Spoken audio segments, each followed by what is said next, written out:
বক্তব্য দিবেন ভাই মোহাম্মদ আজহারুল ইসলাম।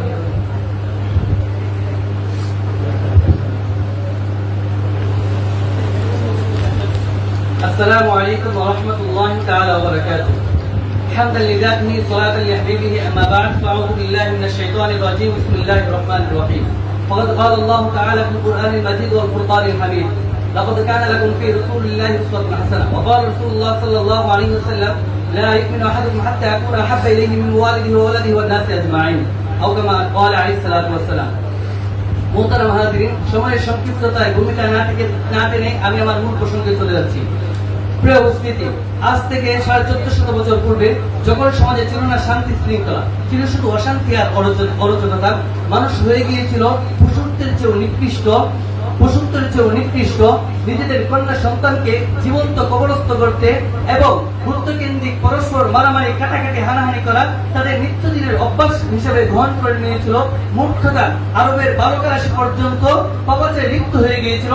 ঠিক সেই মুহূর্তে আল্লাহ পাক রব্বুল আলামিন এই অশান্তি পৃথিবীতে শান্তি ফিরিয়ে আনার জন্য প্রেরণ করলেন সর্বকালের সর্বশ্রেষ্ঠ মহামানব রাসূল আরবি সাল্লাল্লাহু আলাইহি ওয়াসাল্লামকে। অথবা রাসূলুল্লাহ সাল্লাল্লাহু আলাইহি ওয়াসাল্লাম অক্লান্ত মেহনত এবং মুজাহাদার মাধ্যমে সকল প্রকার ভেদাভেদ ভুলিয়ে দিয়ে তিনি ভ্রাতৃত্ব বন্ধনে আবদ্ধ করতে সক্ষম হয়েছিলেন। আর সেই রাসূলুল্লাহ সাল্লাল্লাহু আলাইহি ওয়াসাল্লামের জীবন বৃত্তান্ত আলোচনা করতে আজকে এই বক্তৃতার মঞ্চে আমাকে দাঁড়াতে হয়েছে। মোহতারাম হাজিরিন, রাসূলুল্লাহ সাল্লাল্লাহু আলাইহি ওয়াসাল্লামের জীবন বৃত্তান্ত দুই ভাবে বিভক্ত। এক, রাসূলের মক্কি জিন্দেগি, দ্বিতীয়ত রাসূলের মদিনী জিন্দেগি।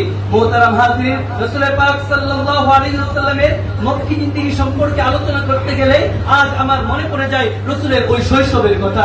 কারণ রাসূলুল্লাহ সাল্লাল্লাহু আলাইহি ওয়াসাল্লাম মাতৃগর্ভে থাকা অবস্থায় তিনি তার বাবাকে হারিয়েছিলেন। অতঃপর ভূমিষ্ঠ হওয়ার পর তিনি তার মাতার তত্ত্বাবধানে লালিত পালিত হতে থাকেন। অতঃপর যখন রাসূলুল্লাহ সাল্লাল্লাহু আলাইহি ওয়াসাল্লাম 6 বছরে পদার্পণ করেন, তখন তার মাতা আমিনা বিনতে আব্দুল্লাহ এই পৃথিবীর জায়গা থেকে চলে যান। অতঃপর তিনি লালিত পালিত হতে থাকেন তার সম্মানিত দাদা আব্দুল মুত্তালিবের তত্ত্বাবধানে। যখন রাসূলুল্লাহ সাল্লাল্লাহু আলাইহি ওয়াসাল্লাম 8 বছরে পদার্পণ করেন, তখন তার সম্মানিত দাদাও এই পৃথিবীর ছায়া থেকে চলে যান।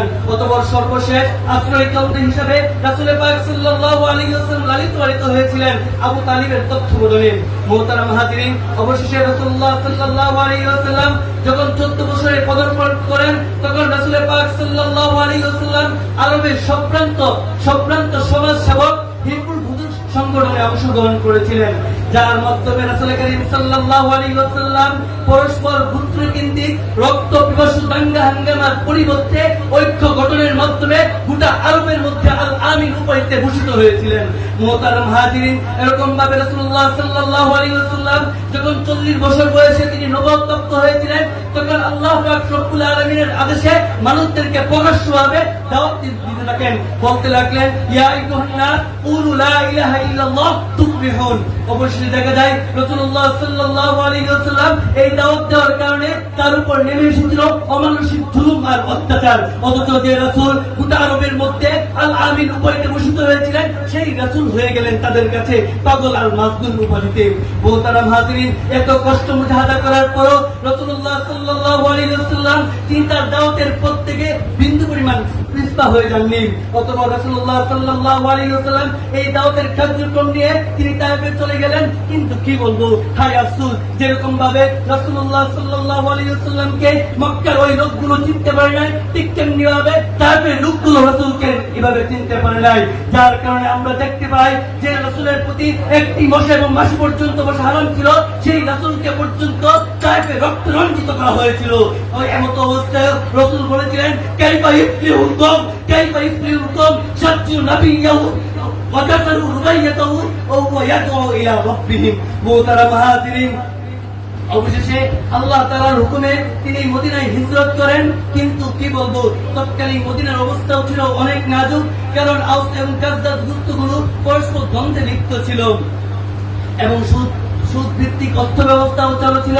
অতঃপর রাসূলুল্লাহ সাল্লাল্লাহু আলাইহি ওয়াসাল্লাম সবকিছুর অবসান ঘটিয়ে মদিনা নামক ক্ষুদ্র রাষ্ট্রের মধ্যে ইসলাম প্রতিষ্ঠিত করতে সক্ষম হয়েছিলেন এবং সেই মদিনা নামক ক্ষুদ্র রাষ্ট্রের মধ্যে শান্তি প্রতিষ্ঠা করার জন্য তৈরি করেছিলেন 51 ধারা মতন করে 53 ধারা সংবিধান এবং গঠন করেছিলেন এমন এক শক্তিশালী বাহিনী যারা নিজেদের জীবন বিসর্জন দিয়ে দেশ এবং জাতিকে রক্ষা করার জন্য ঐক্যবদ্ধ হয়েছিলেন। মোহতারাম হাজির, আজকে তাকে রসুলের জিহাদি জিন্দেগির দিকে কারণ রসুল আমি এই সঙ্গে আমার বক্তব্য শেষ করছি। আসসালামু আলাইকুম ওয়া রাহমাতুল্লাহ।